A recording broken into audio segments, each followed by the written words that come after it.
either I connect as a bank, I connect SWIFT with the help of SWIFT Alliance Access or Alliance Message Hub through the gateway. I'll be connected to the SWIFT network.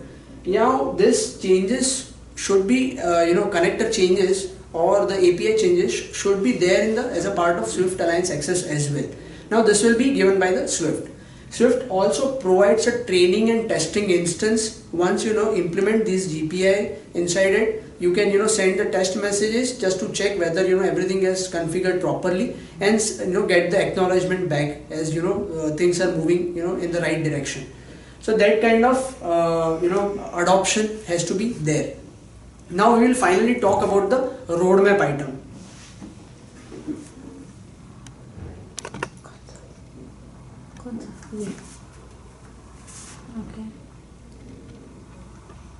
Okay, we'll talk about the roadmap item. As we've already seen that the SWIFT GPI, tracker, observer and the directory components are a part of phase 1. In the phase 2, SWIFT is trying to introduce rich payment data, that is the additional remittance data or probably invoices or probably some compliance related data into it. So that will be one of the advantage with the help of rich payment data. Then there will be a request for cancellation or stopping the payment in between. Once the payment is initiated from this end, it is really difficult to stop it in between. SWIFT GPIs is bringing in some form of technology wherein you can stop it in between and cancel the transaction then and there onwards. If you face some kind of AML checks or probably some compliance related issues, one can stop the payment in between itself. And finally, the validation of the message before the execution of the processing of it. So these kind of changes are coming up in the phase 2 of the roadmap item of this SWIFT GPI. And finally, phase 3, which is still in the research mode, are bringing up some new technologies like blockchain and so on. So in all, if I try to summarize what we have learned so far is like how the exact payment currently is flowing through the system, what are the current challenges regarding the visibility, traceability, charges, predictability and remittance data and so on. How the GPI is helping us to overcome all these challenges and make the payment seamless. We have talked about each GPI component which is already available before opting it. Which are the pain points addressed? As a corporate, what benefits I'll receive? As a bank, what benefits I'll receive, which I can pass it on to the corporate.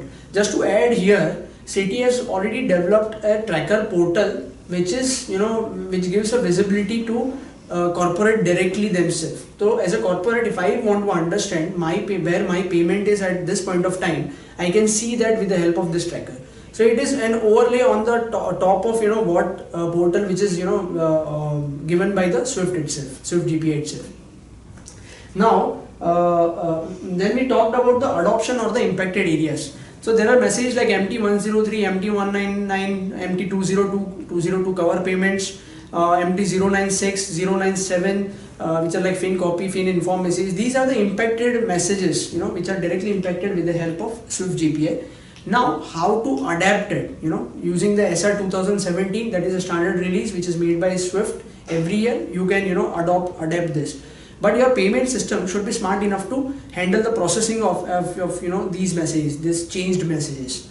The connectors or the API configurations which is required to speak to tracker, and give the feeds to tracker, on the regular intervals. So these are the adoption or the impacted areas one has to take care. And finally, the SWIFT Alliance Access or AMH related connector changes, the same which is on this side of the SWIFT network. Now we talked about the roadmap wherein phase 2 and phase 3. Phase 2 coming up with the rich payment data, the request for the cancellation messages, a validation before the processing of the or the execution of the payment, and finally the blockchain technology, which is the phase 3 of the SWIFT GPI initiative. In all, I tried to explain you how GPI has is going to be the next upcoming technology, what all revolutionary changes which are going to be there, what all vision they have already in place, and when the bank commits to adopt this technology, it is of course giving a commitment for the roadmap items as well. that phase 2 and phase 3 roadmap items will be by default, inherited and can be used by these kind of banks. Thank you so much. Thank you.